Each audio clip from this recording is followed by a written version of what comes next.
Hi. It's DMV Test Buddy again. Today we'll look at a very common situation within cities. It's very important for a driver to know when he should give way to pedestrians, otherwise it can turn into a big tragedy.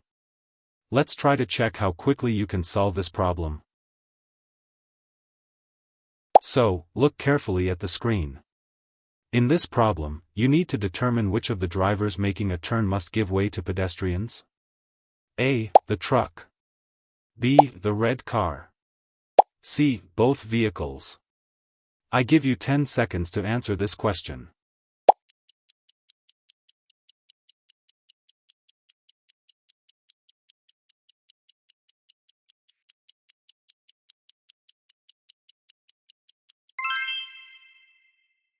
So, let's figure it out. The image for the task shows a truck and a red car, simultaneously approaching an intersection.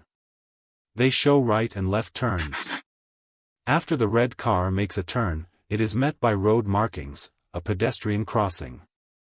The rules require all cars to give way at both controlled and uncontrolled pedestrian crossings. Everything is clear with the red car. Now let's figure it out with the truck. In the absence of a pedestrian crossing, the rules require pedestrians to cross the roadway along the sidewalk or shoulder line.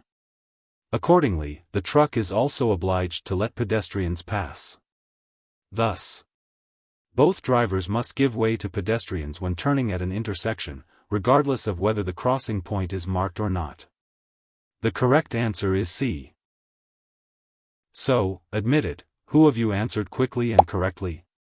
Let's discuss the situation in the comments.